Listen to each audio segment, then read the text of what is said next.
하나님의 말씀 요한복음 6장 26절부터 40절까지 말씀을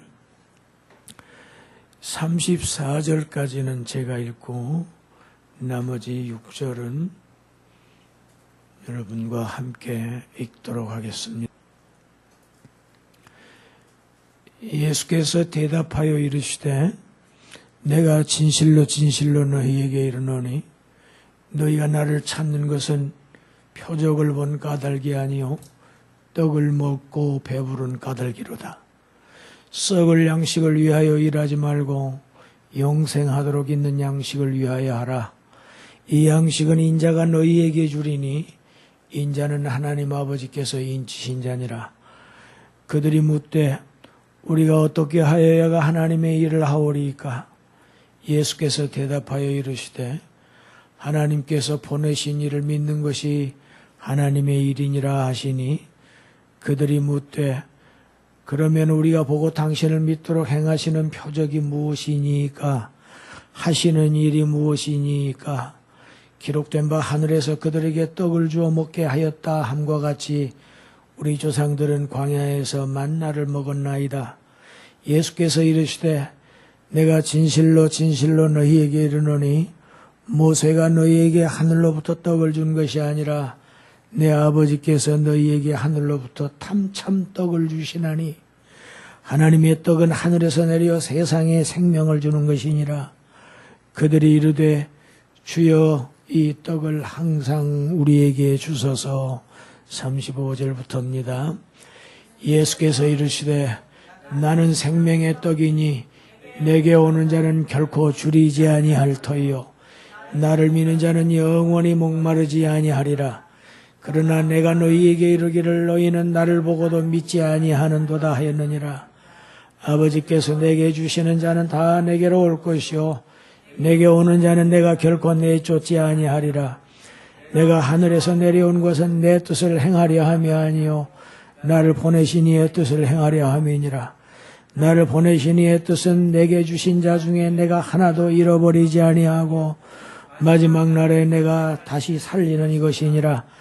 내 아버지의 뜻은 아들을 보고 믿는 자마다 영생을 얻는 이것이니 마지막 날에 내가 이를 다시 살리리라 하시니라. 아멘.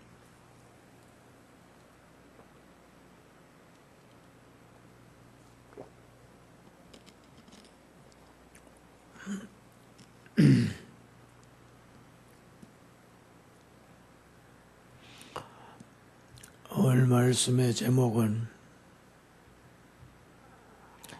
예수보다 빵을 원하는 시대입니다.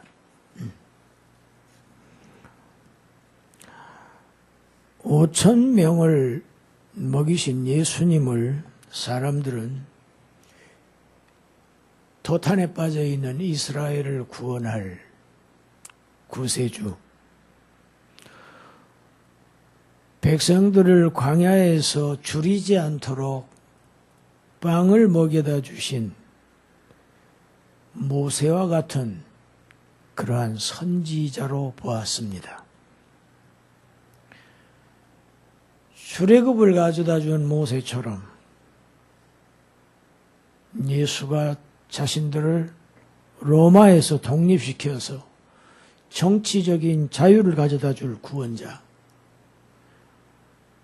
광야에서 하나님의 백성들에게 그들의 모든 필요를 공급해 주었던 것처럼 궁핍한 이스라엘 민족에게 경제적인 풍요를 가져다 줄 그러한 경제적 구원자,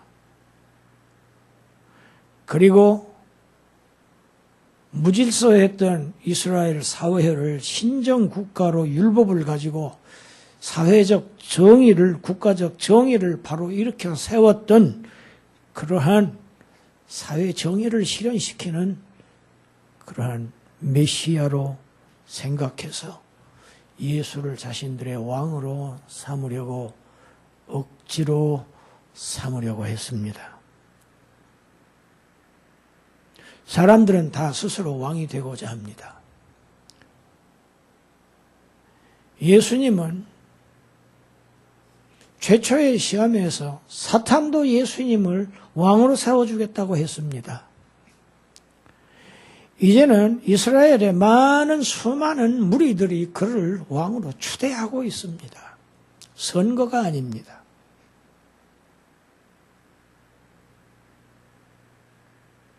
얼마나 좋은 일입니까? 지금 우리 사회도 이러한 왕을 절실하게 필요로 하고 있다고 모든 사람들이 외치고 있습니다. 새 정부가 들어서 사람들의 기대가 하늘 꼭대기에 다닥고 있습니다. 정부가 모든 것을 다 해결해 줄 것이라고 믿고 기대하고 도처에서 요구사항을 쏟아내고 있습니다. 골치 아플 거예요. 당선이 되기 위해서 수많은 곡양을 했지만은 천문학적인 숫자가 든 그 재정을 과연 누가 낼 것인가?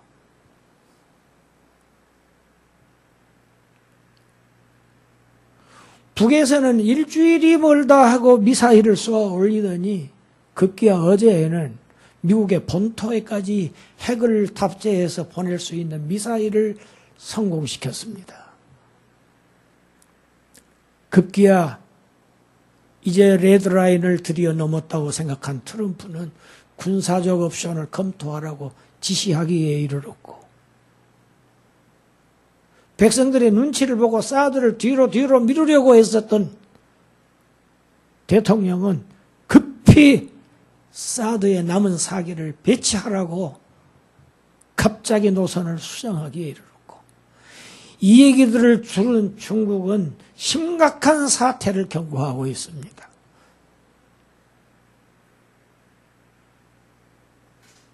북한이 과연 핵과 미사일을 미국 본토를 쏘기 위해서 만들려고 하고 있을까요?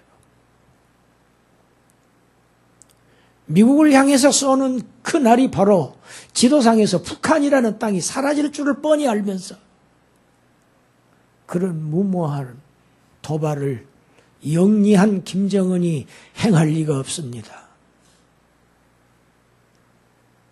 과연 그것은 누구를 향한 것이고, 또 그러한 사태가 벌어질 때 중국은 가만히 미국이 하는 일을 바라만 보고 있을까요?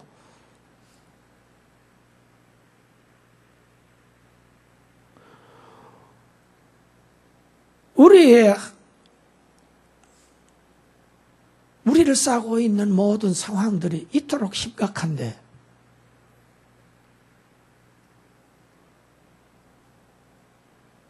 정작 여기에 대해서는 감각이 없습니다. 개인의 삶의 질이 중요합니다. 민생이 중요하고 복지가 중요한 것은 사실입니다. 그러나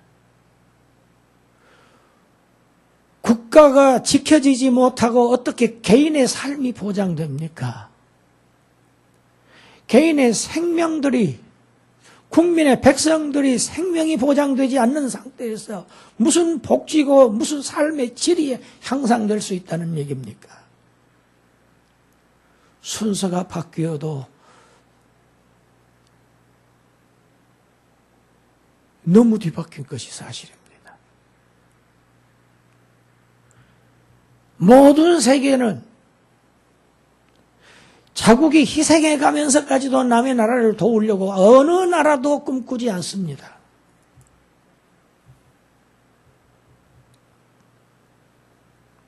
모두가 자국의 이익을 우선시하고 있는 이러한 세계 정세 가운데서 우리의 생존을 우리의 손이 아닌 누구의 손에 우리는 맡길 수 있습니까? 우리의 생존은 우리가 지켜내야 한다는 이러한 엄중한 현실을 애써서 외면한 채로 언제 무슨 일이 벌어날지 모르는 이러한 한반도의 주변 정세를 세계 모든 나라들이 다 걱정하고 유엔이 날마다 회의를 하고 있는데도 한국 사람들은 전혀 걱정하지 않고 있습니다.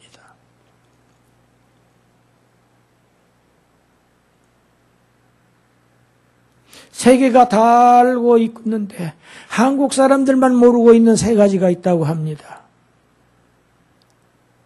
첫째는 자신들이 얼마나 잘 살고 있는지를 모른다는 것입니다. 두 번째는 자신들의 주변에 얼마나 무서운 이웃들이 존재하는지를 모르고 있다는 것입니다. 마지막으로 중요한 것은 자신들의 머리 위에 언제 얼마나 뜨거운 불덩어리가 떨어질지를 모른 채 무감각한 채로 살고 있다는 것입니다.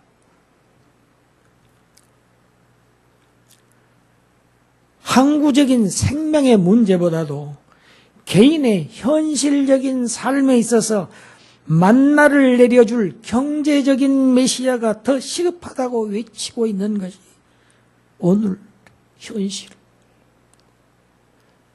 어쩌면 그렇게 2000년 전에 예수님 때의 모습과 그렇게도 똑같을 수 있는지. 인간의 시야는 2000년 전이나 지금이나 바로 자신의 눈앞밖에 볼 수 없는 근시안이라는 사실을 우리에게 성경은 가르치고 있습니다.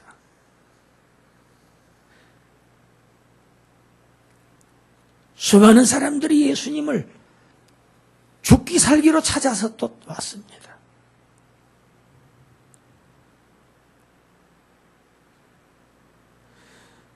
예수를 정치적, 경제적, 사회적 메시아로 구원자로 믿고 그들을 왕으로 삼기 위해서 배를 타고 가버나움까지 예수님을 찾아온 그 무리들을 향해서 예수님이 하신 말씀 26절입니다. 너희가 나를 찾는 것은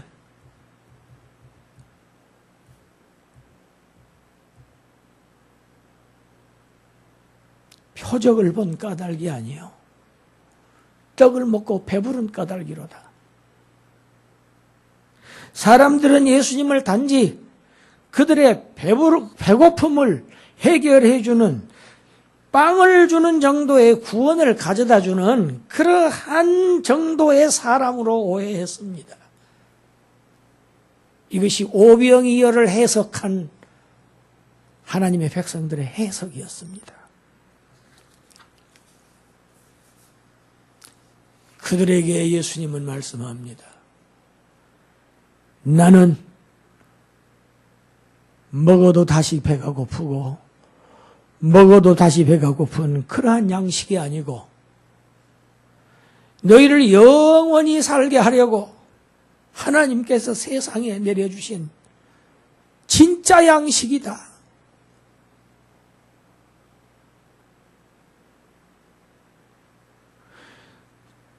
그러면 우리가 무슨 선한 일을 해서 하나님을 기쁘게 하셔서 우리가 그런 영원한 생명을 얻을 수 있단 말이요. 아버지께서 보내신 나를 의존하고 나를 신뢰하고 나를 믿는 것이 하나님을 기쁘시게 하는 일이니라.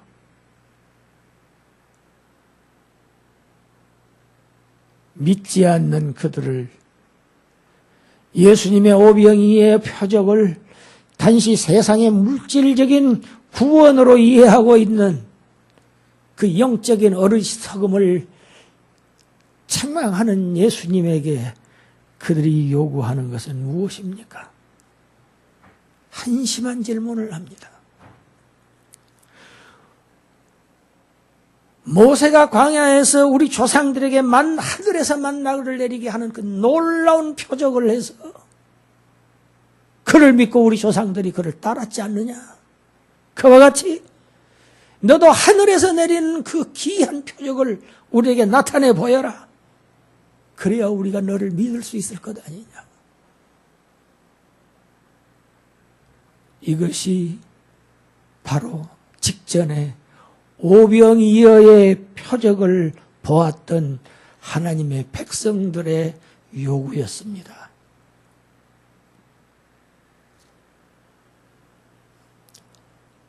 예수님은 계속해서 그들을 설득하십니다. 광야에서 출애굽 시대의 사람들은 비록 모세에게서 만나를 먹었지만은 그들은 다시 배고프고 다시 목마르고 다시 배고프고 다시 목마르고 40년을 살다가 모두 다 죽었지 않느냐. 그들은 다 죽었다. 모세를 먹은 노새 떡을 먹은 자들은 다 죽었지 않느냐. 너희는 어찌하여 그러한 표적을 지금도 구하고 있느냐. 나는 그런 세상에 물질적인 생명의 떡이 아니고 육적인 생명을 연장하는 그러한 단순한 양식이 아니고 한 번 먹기만 하면 영원히 주림이 없고 영원한 기갈이 없는 하늘의 신적인 생명, 하나님의 생명을 가져다주는 생명의 양식이다. 그러니 나를 먹으라. 나를 믿으라.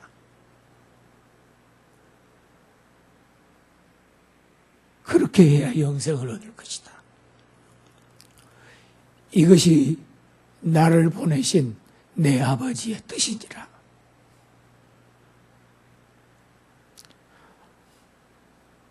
세상 모든 사람들이 다 떡을 원하고 빵을 원합니다. 떡이 있어야 살고 빵이 있어야 삽니다. 떡을 위해서 일하고 빵을 위해서 일해야 합니다. 그러나 그 빵은 먹어도 죽는 빵입니다. 먹어도 결국은 죽을 수밖에 없는 빵입니다. 썩을 양식입니다. 일평생 아무리 진수성찬을 먹어도 아무리 보약을 먹고 살아도 아무리 건강하자고 운동을 하고 살아도 먹어도 죽을 수밖에 없는 그러한 양식을 위해서 사람들은 새벽부터 밤까지 죽도록 일하다가 정말로 죽고 맙니다. 우리의 영원한 진정한 생명을 위한 노력에는 관심이 없습니다. 그것을 위한 노력은 하지 않습니다. 게으르고 태만하고 정말 자신의 진정한 영적인 생명에 무책임하기까지 합니다. 이 책임을 누가 질 것인가? 이 손실을 누가 감당할 것인가?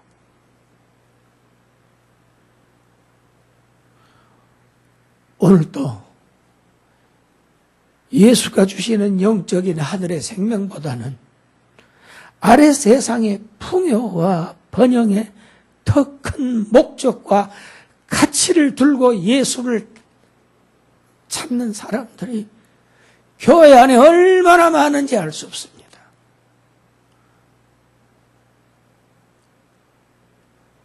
그 사람들을 선데이 크리스찬이라고 합니다.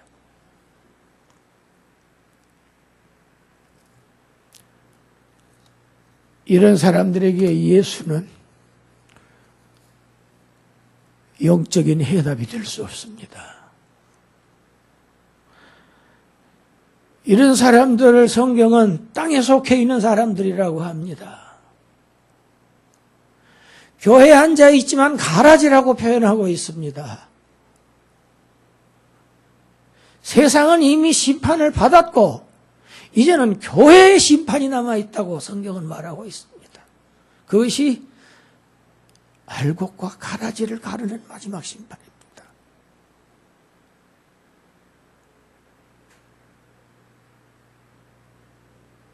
땅에 속한 사람은, 땅이 목적인 사람은 교회 안에 앉아 있어도 결국 그는 죽은 사람일 뿐이라는 것이 성경입니다. 육에 속한 사람은 단지 육일 뿐이라고 하는 것입니다. 하늘에 속한 사람들의 삶은 하늘의 영생을 살고 그들의 목표는 하나님이 목표입니다. 성경은 이런 사람들을 살아있는 자들이라고 표현하고 있습니다. 하나님은 자신을 나는 살아있는 자들의 하나님이라고 말씀하십니다. 죽은 자들의 하나님이 결코 아니라고 거부하십니다. 하나님의 백성들은 육신의 빵을 주된 목적으로 살지 않습니다. 물질적인 목적에 더 큰 가치를 두고 살지 않습니다.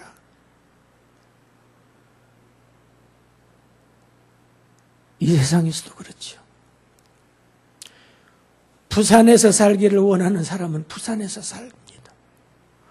서울에서 살기를 원하는 사람은 서울에서 살게 되듯이 땅에서 살기를 원하는 사람들은 땅에서 살게 되고 하늘에서 살기를 원하는 사람들이 하늘에서 살게 되어 있습니다. 하늘의 사람들은 지금 비록 몸은 땅에서 살고 있지만 그들의 목적과 가치를 하늘에다 두고 하늘을 바라보면서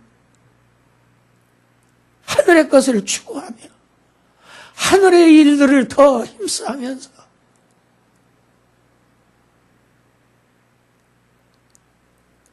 사는 사람들, 그 사람들이 하늘에서 영생할 하늘의 백성들입니다. 이 영생의 축복을 누리시는 여러분이 되시기를 주님의 이름으로 축원합니다. 기도드리겠습니다.